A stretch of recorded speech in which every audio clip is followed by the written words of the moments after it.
பிப்ரவரி 12. தலைப்பு: சுயம் சிலுவையில் அறையப்பட்டது. கிறிஸ்துவுடனே கூட சிலுவையில் அறையப்பட்டேன், ஆயினும் பிழைத்திருக்கிறேன். இனி நான் அல்ல, கிறிஸ்துவே எனக்குள் பிழைத்திருக்கிறார். நான் இப்பொழுது மாம்சத்தில் பிழைத்திருக்கிறதோ, என்னில் அன்பு கூர்ந்து எனக்காக தம்மை தாமே ஒப்பு கொடுத்த தேவனுடைய குமாரனை பற்றும் விசுவாசத்தினாலே பிழைத்திருக்கிறேன். கலாத்தியர் 2:20. மறுரூபமாக்கும் வல்லமையுடன் பரிசுத்த ஆவியானவர் நம் மூலம் கிரியை செய்வதற்கு தேவனுக்கு முன்பாக நாம் நம்மை தாழ்த்தி இருக்கிறோமா என்ற கேள்வியை உண்மையோடும் ஊக்கத்தோடும் கருத்தில் கொள்ள வேண்டும். தேவனுடைய பிள்ளைகளாக அவரது ஆவியினால் செயல்படுத்தப்படுவது நமது ஸ்லாக்கியமாகும். சுயம் சிலுவையில் அறையப்படும் போது இருதயம் நொறுங்குண்டவர்களை பரிசுத்த ஆவியானவர் எடுத்து கனத்திற்கு ஏதுவான பாத்திரங்களாக உருவாக்குகிறார். அவர்கள் அவருடைய கரங்களின் குயவனுடைய கரங்களில் உள்ள களிமண்ணை போல் இருக்கிறார்கள்.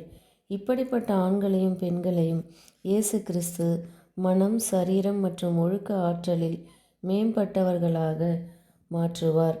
ஆவியானவரின் பண்புகள் குணத்திற்கு ஸ்திரத்தன்மையை அளிக்கும்.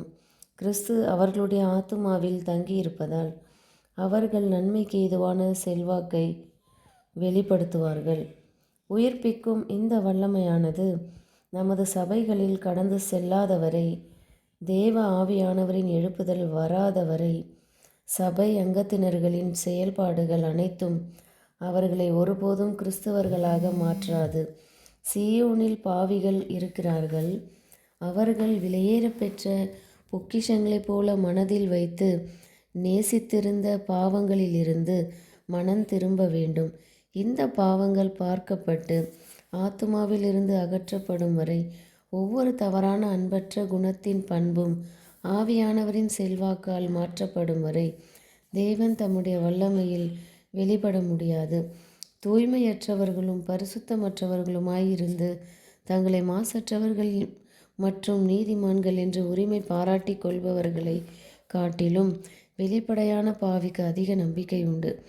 இந்த பொறுப்பை தன் கரத்தில் எடுத்துக்கொள்ள தயாராய் இருப்பவன் யார்?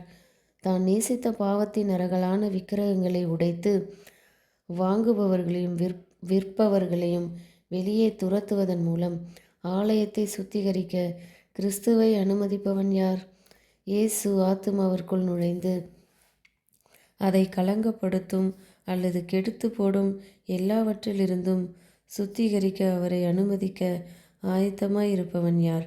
ஆகையால் பரலோகத்தில் இருக்கிற உங்கள் பிதா பூரண சர்க்குணராய் இருக்கிறது போல நீங்களும் பூரண சர்க்குணராய் இருக்க கடவீர்கள் என்பதே நமது படித்தரமாகும்.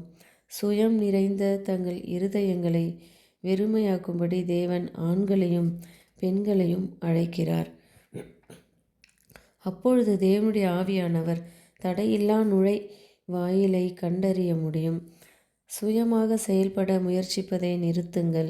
ஆயினும் பிழைத்திருக்கிறேன், இனி நான் அல்ல, கிறிஸ்துவே எனக்குள் பிழைத்திருக்கிறார் என்ற அப்போஸ்தலனுடைய வார்த்தைகள் உங்களுடையதாகும் வரை உங்களுக்குள்ளும் உங்கள் மூலமாயும் கிரியை செய்யும்படி தேவனிடம் கேளுங்கள்.